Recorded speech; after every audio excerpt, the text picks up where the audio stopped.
1. 섹션 사인 처세, 섹션 사인. 별표 정치 권력은 무엇인가? 정치란 무엇인가? 정치란 권력이다. 우리가 인간이라면 우리가 하는 모든 행위들이 다 정치적입니다. 정치 권력은 어디에서 나오는가? 정치 권력은 타인을 구속할 수 있는 힘으로부터 나옵니다. 타인을 구속하는 힘은 무엇인가? 보편적으로 과벌, 이 타인을 구속하는 힘입니다. 재벌과 재벌정부는 과벌을 다 가지고 있는데 그에 비해 민중은 완전히 무력합니다. 일례를 들어볼게요. 내가 음식점에 가서 5,000원짜리 음식을 시켰어요. 그럼 나는 5,000원을 주기로 약속한 겁니다. 동시에 식당은 나한테 요리를 갖다 주고 설거지까지 해줘야 돼요. 이렇듯 자본주의 사회는 일반적으로 이런 약속과 법칙이 있고 급력으로 돌아갑니다. 그리고 여기에는 불평등하게도 이런 법칙에 있어서 어떤 경우에도 망하거나 패배하지 않는 절대 강자들이 존재합니다. 바로 돈으로 돈을 버는 재벌입니다. 왜냐하면 실질적인 권력이 급력을 가진 소수의 재벌에게 집중되고 그것을 견제할 수단이 사실상 없기 때문입니다. 이건희 씨를 보세요. 만약 이건희라는 이름의 시체를 냉동실에 숨겨놓고 사망신고를 안 하면 매년 시체가 1,000억 원씩 주식 배당을 받을 것입니다. 이건희, 이재용 쌍끌이 1,000억 원씩입니? 2. 다 현대족벌은 800억 원이고요. 그런데 그분들이 그만큼의 노동을 하거나 그만큼의 능력이 있는? 가요. 만약 1,000억 원을 벌어서 한 해 1억 원을 쓰며 부유하게 생활하면 999억 원이 개인 재산으로 축적되지요. 그 돈들은 사회경제의 거품으로 돌아옵니다. 그 거품은 그들 개인들에게가 아니라 사회경제 총량에 돌아갑니다. 나라의 빚이 늘고 물가가 오르는 거죠. 금융업도 가치를 창출하는 일이 아니라 실은 거품을 만드는 사악한 일입니다. 또 한 해 1,000억 원씩 벌고 한 살 때부터 그만큼 벌었다고 해도 이건희 씨 재산이 20조 원 이상.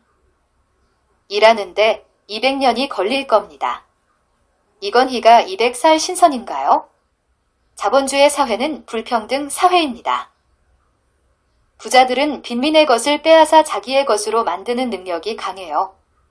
그렇다면 그 반작용으로 빈민들의 사회보장이 안 되지요. 자본의 힘이 강할수록 무정부성도 강하고 말하자면 재벌정부가 되는 것입니다. 대한의 완전한 생로숙 불황인이 1만 명이고 그중 1,000명 이상이 매년 길에서 돌아가십니다.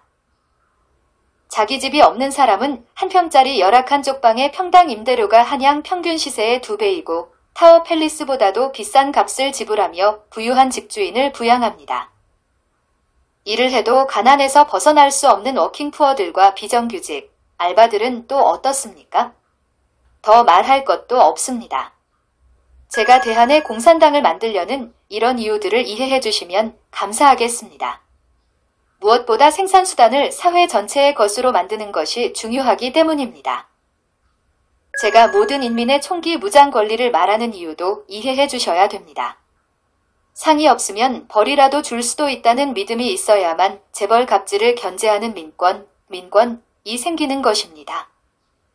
기본권인 의식주, 특히 주거권 역시 보장되어야 합니다. 의식주가 보장되면 그것이야말로 진정한 기회의 평등기입니다. 지금은 재벌이나 직장 상사가 더러운 일을 시켜도 먹고 살기 위해서 더러운 일도 마다할 수 3. 없습니다. 까라면 까고 죽으라면 죽는 신용이라도 하며 더러운 일에 엮이게 됩니다. 그런데 기본권이 보장되는 공화주의, 사회주의 사회에서 재벌이나 직장 상사가 갑질로 강요하면 관계를 끊고 그들을 피할 수 있는 것입니다. 교양 있는 사람은 남에게 존중받습니다. 그 이유는 교양 있는 사람이 모든 사람을 존중하기 때문입니다. 갑질하는 사람들은 교양이 없는 거예요. 갑질하는 인간 말종들에게 너는 더러운 똥개다 하고 비판도 할 수 있지요. 이게 민중 모두 자유로운 해방 세상이죠. 이것을 막고 기득권을 영원히 누리고 싶어서 자본주의 사회의 갑들은 민중의 기본권 보장을 안 하는 것입니다. 이 사회의 좌파와 우파는 모두 허상입니다.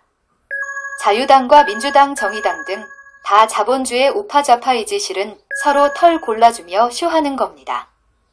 좌파와 우파는 공화주의 사회일 때 있는 것이고 대한 같은 재벌왕국에는 지배계급 논리와 피지배계급의 논리만 있는 것입니다. 좌우가 아닌 상하입니다.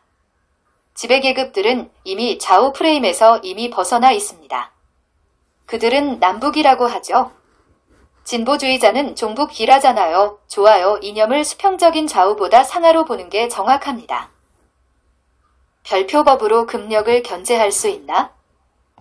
법으로 금력을 견제할 수 있나? 법원이 증거로 재판하지 않는 한 법은 금력을 견제할 수 없습니다. 증거재판주의는 즉 과학주의입니다. 지금 사법부 법관, 검판사 이 증거로 재판하고 있을까요? 무장한 군인들이 실지 역모를 꾸며서 내란을 일으켜 많은 희생자를 내며 집권했던 전두환 씨에 대해서 대한의 사법부는 성공한 내란은 처벌할 수 없다고 했습니다. 4. 반면에 총 한 자루 없는 내란사범 이석기 국회의원에 대해서는 내란 음모인지 선동인지 내란 어쩌고 저쩌고 수식어를 붙여 투옥시키고 7년째 처가두어 두고 있는 것입니다. 내란 어쩌고 저쩌고 사건 같은 공안 조작 사건은 과거 진보당 조봉암 선생이나 김대중 선생의 경우처럼 반드시 재심 무죄가 됩니다.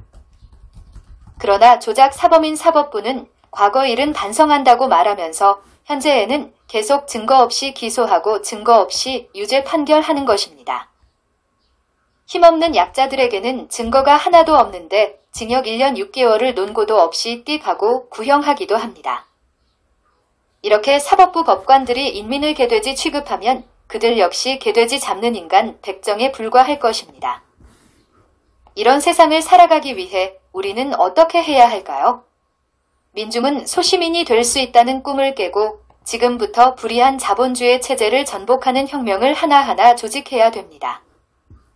강자는 힘을 집약하고 약자는 힘을 집약하지 못합니다.